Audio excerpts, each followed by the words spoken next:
Hello दोस्तों, आज 16 अक्टूबर 2021 के करंट अफेयर को डिस्कस करेंगे।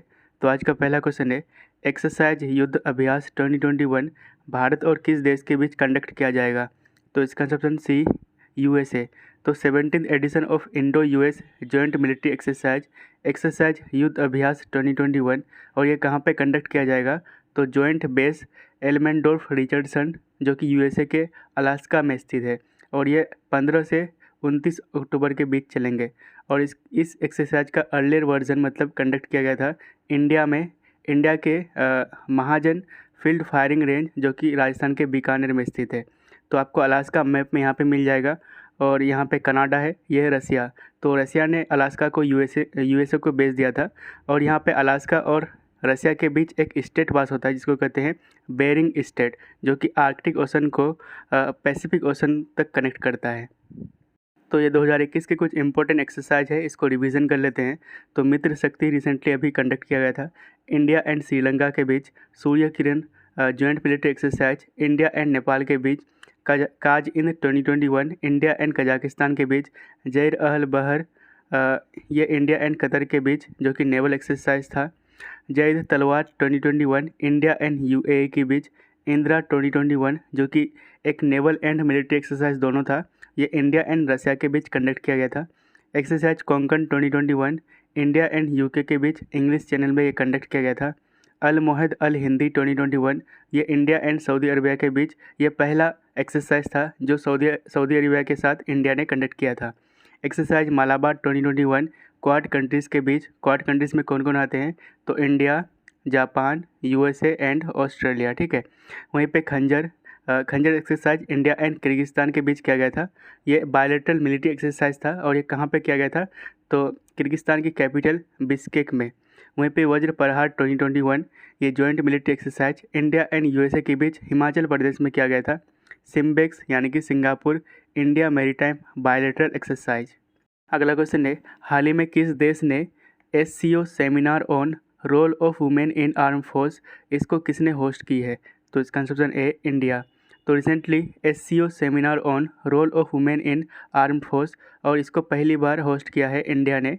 तो एससीओ की बात करते हैं तो इसका फुल फॉर्म होता है संघाई कोऑपरेशन ऑर्गेनाइजेशन और इसका हेडक्वार्टर कहाँ है? तो बीजिंग चाइना में।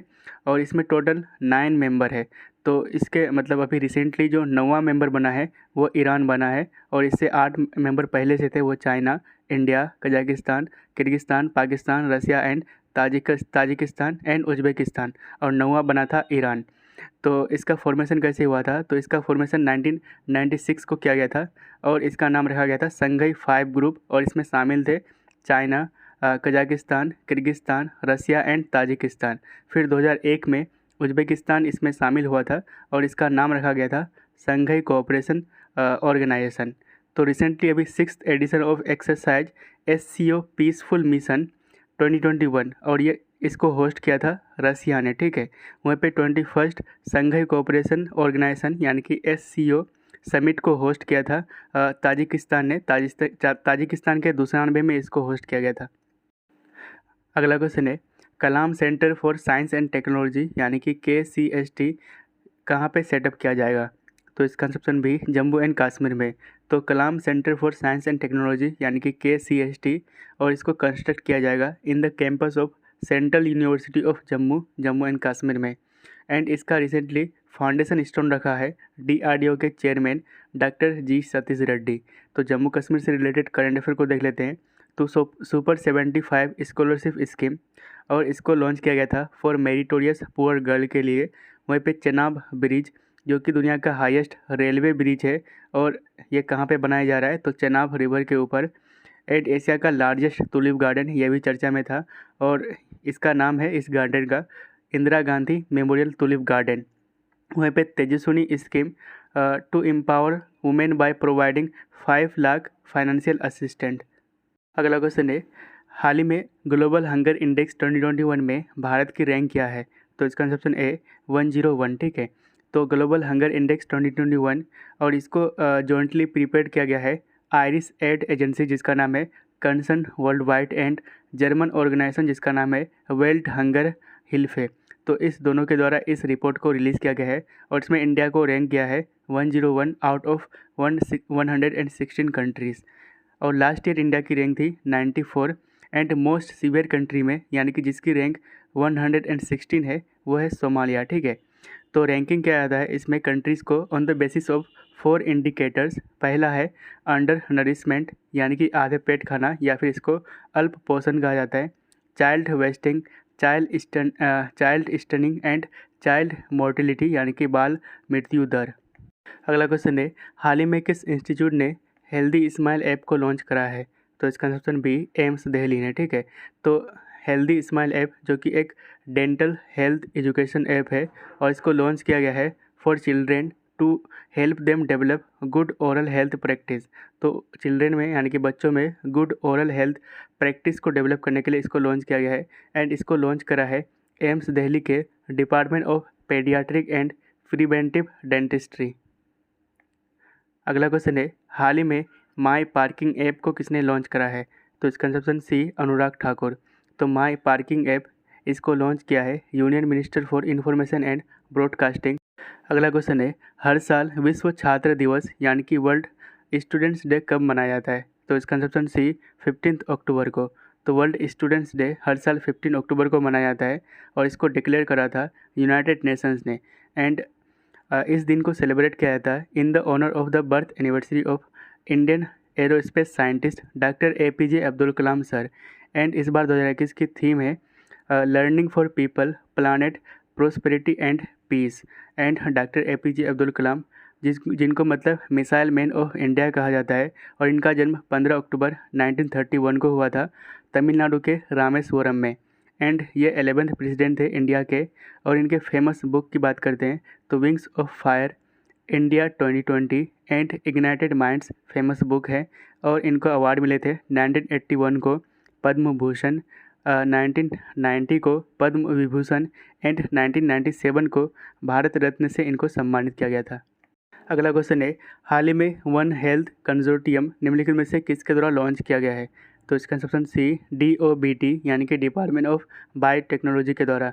तो वन हेल्थ कंसोर्टियम इसको लॉन्च किया गया है for surveillance of bacterial viral infection and parasitic infection of zoonotics, यानी कि बैक्टीरियल वायरल संक्रमण या फिर जूनोटिक्स के परजीवी संक्रमण की निगरानी करना।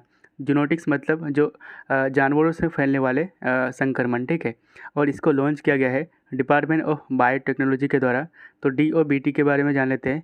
तो इसका फॉर्मेशन 1986 को की गई थी और ये आते under ministry of science and technology के और इनके प्रेजेंट टाइम मिनिस्टर है डॉक्टर जितेंद्र सिंह। ठीक है, और DOBT का हेडक्वार्टर है न्यू दिल्ली में।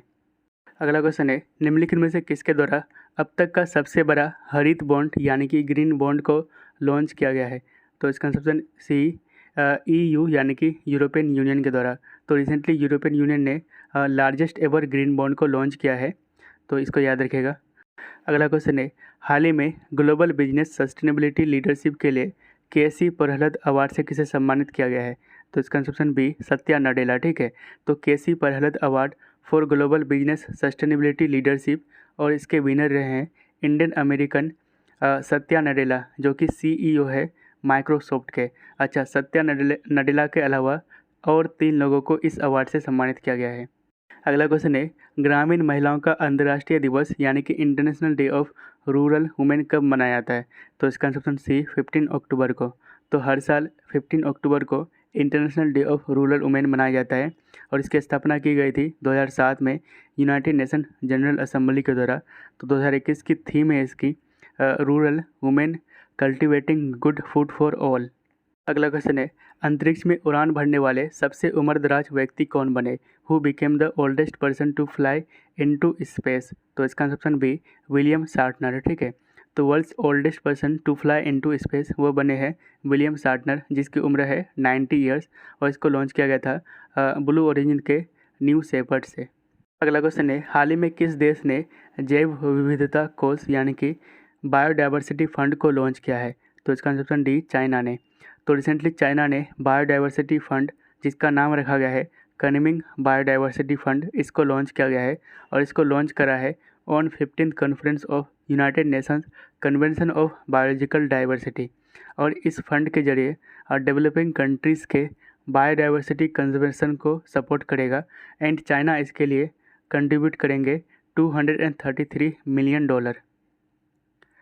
तो ये प्रीवियस डे का क्वेश्चन है, तो इसका आंसर आप कमेंट में जरूर दीजिएगा। तो क्वेश्चन है, हाल ही में यूनियन गवर्नमेंट ने कितने स्कूलों को सैनिक स्कूल सोसाइटी से जोड़ने की मंजूरी दी है?